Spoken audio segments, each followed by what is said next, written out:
là c'est ma dernière série, hein, ma dernière série. J'ai fait en gros le tour de la Terre, là, en fait, de ma Terre à moi.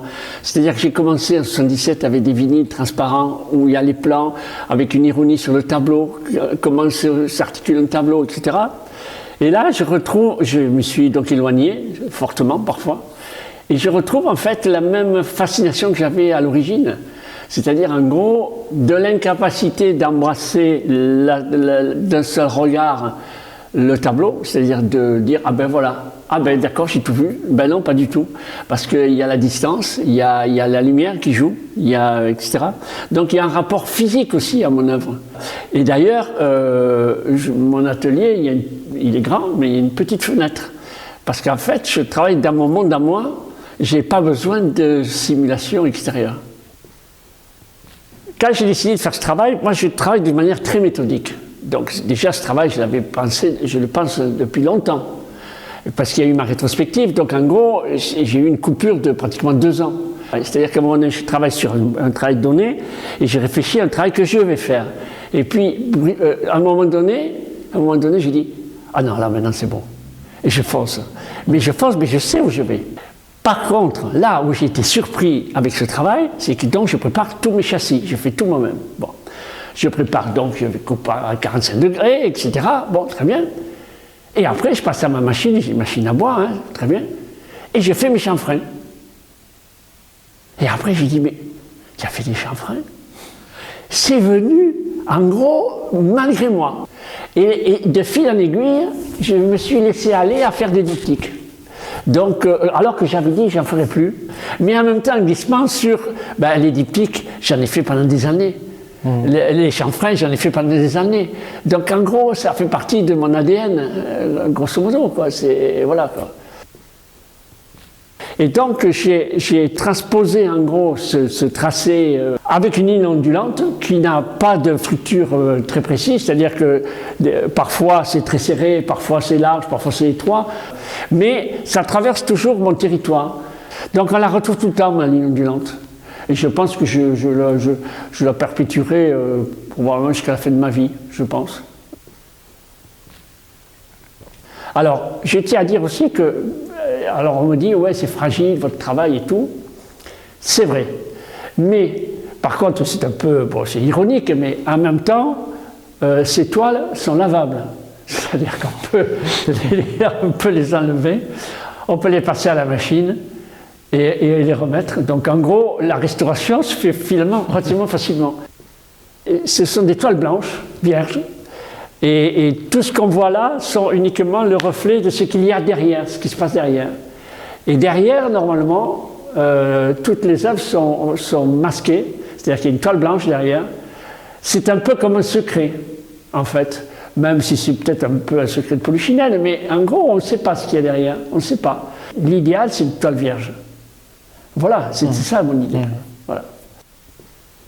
Quand je suis entré aux Beaux-Arts, d'abord je n'avais pas de culture, je n'avais pas d'envie particulière, et je ne savais pas que j'étais, en gros, extrêmement habile de mes mains.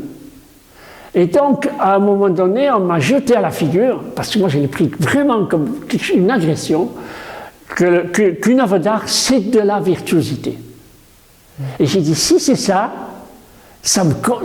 j'arrête, je ne peux pas. Parce que pour moi, c'est un mystère, l'art. Lascaux vient me voir, il me dit, ah, écoute, je vais publier un livre, est-ce que tu ne pourrais pas faire une illustration? Je lui dis, mais Lascaux, moi je ne fais pas d'illustration, c'est pas mon truc, quoi. Et puis j'ai dit, écoute, je ne ferme pas la porte, peut-être qu'on pourrait faire quelque chose ensemble quand même. Un livre, en fait, avec l'écriture manuscrite de Lascaux, et où il raconte une histoire. Et puis moi, j'ai fait donc 15 exemplaires d'une espèce de livre où Lascaux, péniblement, parce qu'il a râlé comme un pou, parce qu'il a fallu qu'il écrive 15 fois le même texte, donc il a écrit une espèce de poème, et donc on a fait le fameux livre ensemble. Pour moi, une œuvre qui est large comme ça, carré, truc, ça ne me correspond pas. Dans l'ensemble, j'ai des formats qui sont relativement longilignes. Même si là, j'aborde le tableau, donc c'est déjà un petit peu la limite. Parce que je crois que c'est la métaphore de moi-même. C'est moi. mon travail actuel, ça n'est pas un gag, ça n'est pas un truc. C'est pas, je dis, ah, j'ai trouvé une recette. Non, j'ai pas trouvé une recette. C'est la suite logique de ma quête de qu'est-ce que c'est qu'un tableau, comment on appréhende un tableau. Quand j'étais donc aux Beaux-Arts, on me montrait un exemple parce que j'étais soi-disant virtuose, c'est-à-dire que je faisais ce qu'on attendait de moi. Mais est-ce qu'on me posait la question à moi, ce que j'attendais de moi? Comment on peut savoir ce qu'on veut quand on ne sait pas ce qu'on ne veut pas? Il faut déjà savoir ce qu'on ne veut pas, et alors après, peut-être on peut arriver à ce qu'on veut.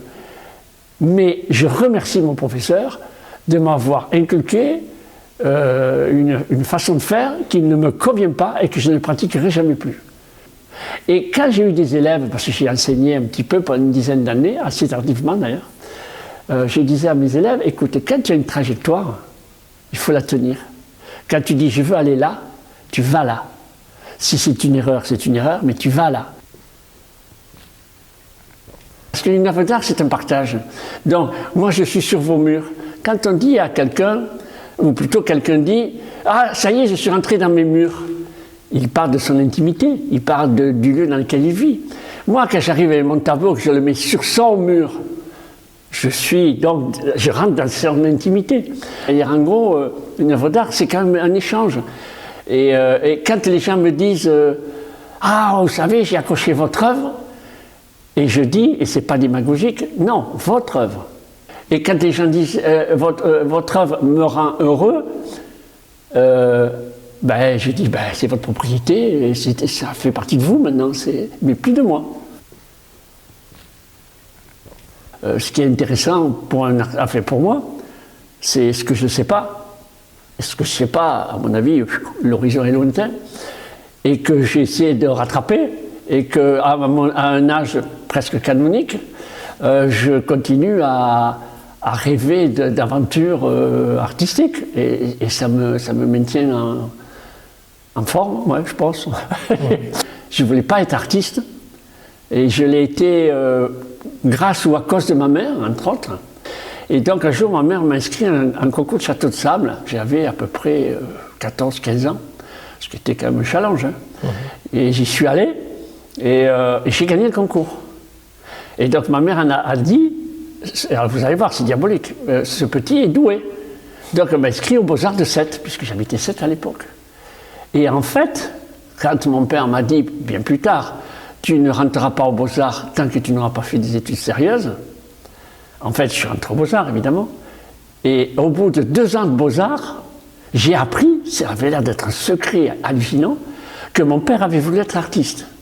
Et que donc ma mère, considérant que j'étais, une partie que mon géniteur avait soufflé sur moi, certes, j'avais une âme artistique. Mais moi, je ne savais pas. Je considérais que être artiste ou ne pas être artiste, en fait, je m'en foutais complètement. C'était pas mon problème. Et c'est ma femme qui, encore une fois, je remercie la gente féminine entre ma mère et ma femme, qui m'ont dit, mais en gros, écoute mon coco, pourquoi tu ne le fais pas, quoi. Et longtemps, j'ai refusé le terme d'être artiste. Parce qu'être artiste, c'était être un peu, symboliquement pour moi, en marge des autres, quelqu'un qui est un peu particulier. Et moi, je ne voulais pas être particulier. On l'est sans le faire exprès, mais on ne l'est pas volontairement, en tout cas, ce n'est pas mon cas. C'est pour ça que je méprise profondément tous ces gens qui copient les copains, parce que je dis, mais attendez, faites pas artiste alors, merde, quoi, ça va, quoi. Je comprends pas ça, je n'arrive pas à comprendre. Depuis des années, je me pose la question, mais enfin, comment se fait-il que tu sois fasciné par les œuvres d'art? Je pense avoir la réponse depuis peu, c'est pas la peinture qui m'intéresse vraiment, c'est ce qu'il y a derrière, c'est-à-dire l'homme qui l'a fait. Et à travers son travail, je me sens tellement proche, j'ai l'impression qu'il est en face de moi, celui qui a fait ça, même si c'est des siècles et des siècles avant moi. Et je crois que c'est ça qui me plaît.